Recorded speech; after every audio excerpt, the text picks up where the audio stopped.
Alright, hello everyone, how are you guys doing? I hope you guys are having a wonderful day, and today we are here with another video. So before we get on into it, I'd like to thank you guys because the channel's been doing really well of late, and it is, I just appreciate it so much. It is so crazy to see how quick we're growing, but I appreciate that, so shout out to you guys.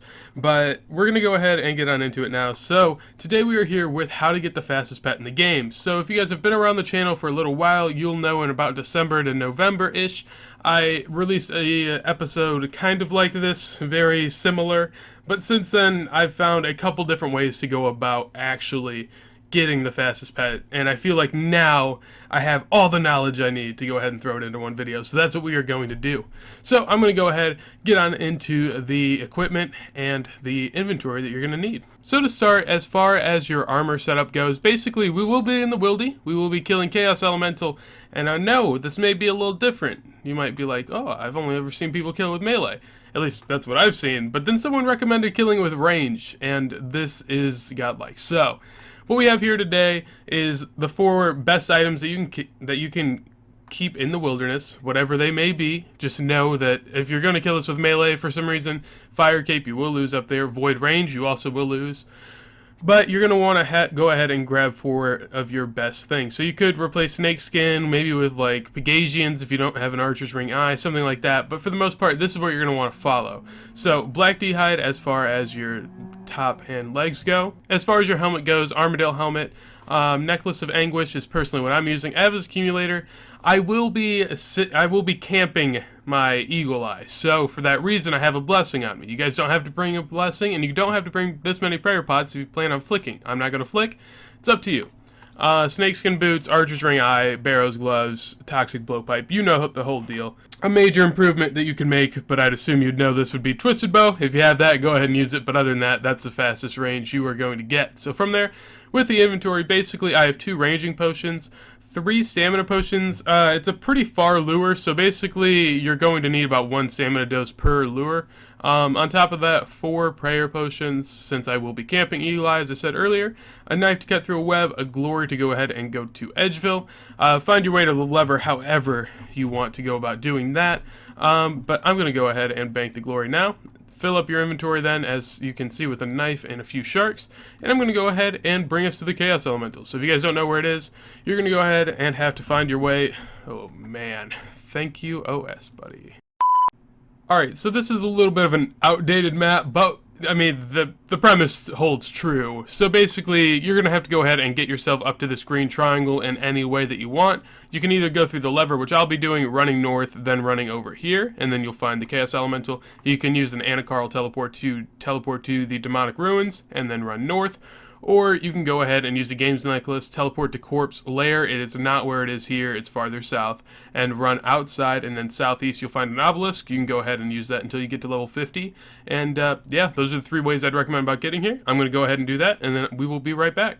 So once you're out here, you'll see this little guy just running around. Basically, you're going to want to lure him south. You guys can kind of follow where I'm going. He does sometimes get stuck on this rock, so you kind of want to lure him around it. Once he's over here, then you know you have him. Go ahead and follow this southern wall, little border area.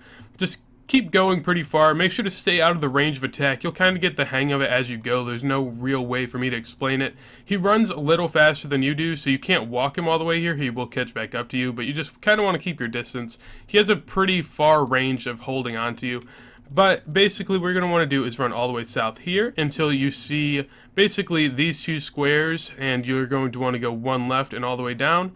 Somebody killing something out here. But then, as you can see, Chaos Elemental will come over here. So, once he lines up on that wall, you'll go ahead and want to lure him. So basically, this is why it's quite hard to lure him, because you're running along his, like, wander range, and if he does teleport you, you may get teleported outside, and sometimes he likes to just fucking book it back. So what you're going to want to do, just run north a little bit. Once you've run north enough, just start running south. Once he stops attacking you, start running back south. He will be along the border, and you're just going to want to run outside of his wander range, which was that line. Go ahead and attack, and then you should be good to go. If this wolf gets on you, just kind of run out of its range, and then you'll be good to go. Now the Chaos Elemental's stuck, and you just go ahead, range pot up, and you are good to go. So, I'll go ahead and kind of now talk about the wander area and why it is so much more beneficial to use range rather than melee in this scenario. So, I will come back to you after this kill. And the kill is over. It goes relatively quick, as you guys can see. I didn't drop that many prayer points, but I'm going to go ahead and talk about the wander range now. So you'll kind of get an idea as far as to where the actual spot is, because along this entire path, you're going to have to kind of run to a point at which this red part is almost off your minimap, or I believe is off your minimap. And then once you see these two in a row, you just know that you have to go one to the south and one to the west of it. You'll also kind of see up here in your minimap and just a little bit of the wilderness resource area, and this is the line that you can run. So you're going to want to run this north, and as I said earlier, he may teleport you out, and then you'll be teleported over here. What you're going to want to do then is just run back as fast as you can, because he's going to start sprinting back to the actual place where he resides. So if you can get back to him quick enough, you don't have to re-lure, you just have to maybe run him back another 10 steps or so. Just make sure to do that along the south wall. The reason that this is so bad with melee is because if you're on your lure up like this and he does hit you out as far as a teleport goes, basically you're kind of screwed, because he's already starting to come up and he'll already start to run that way, and there's no way to get him back in a position of which you'd be able to properly secure him in a spot. But with range, if he teleports you out, basically all you're going to want to do is just run quickly back inside of his range, like this line right here, and once you're back in, he'll start attacking you. So he may be 2 or 3 squares over from the actual spot, but you can still sit outside of his wander zone and attack him from outside. Now the problem with melee is he has to be on this one right here for you to be able to attack him without him doing anything. So if he's over here, you can't do anything about it, but if you have range, you actually don't have to worry about it. So that's why range is so useful with this. I also think it provides faster kills, so I'm going to go ahead and kind of show you guys how long it takes, like the average kill for me.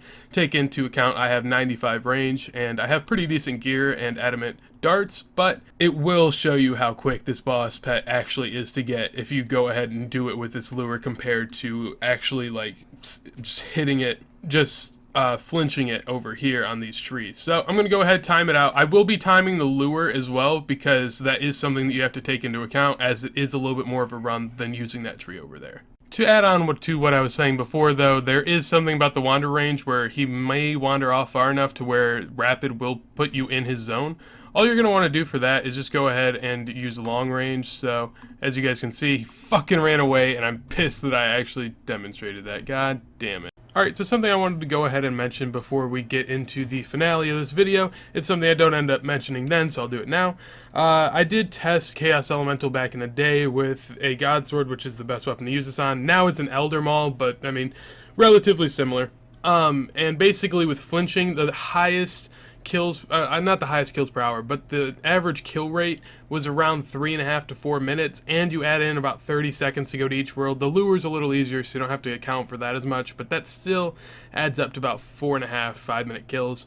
This is definitely going to be better, and I'll go ahead and get on into that now. Alright, there we go. So after a little bit of testing, I did a few trips of Chaos Elemental. I took into account all of the times that I got, so that includes kills that if I was outside of the range just by a little bit and had to use long range, the kill would be slower. I took that into account, as well as getting re-aggroed by him on times where he would throw me out of the zone. Basically, I was averaging about a 2-minute, 20-second kill in the time that it took me to go get aggroed by him, run him, lure him, kill him, and then hop worlds. So, and that also includes a little bit of time running back. So 2 minutes 20 seconds to 2 minutes 30 seconds per kill means that you can kill around 25 to 26 an hour. Now this boss has an incredible drop rate of the pet, which is a 1 in 300. So with that said, that means that you would average this pet in about 11 to 12 hours, which is by far the fastest pet in the game. That is when you hit the drop rate. There was comments about this before.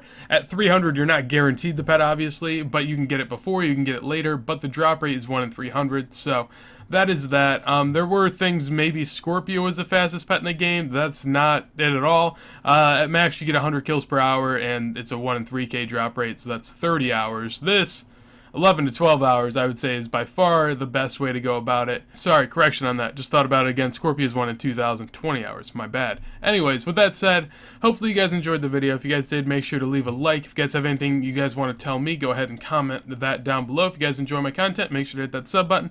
Twitter in the description. Join the clan chat. Do all those things. But with that said, I hope you guys have a wonderful day, and peace.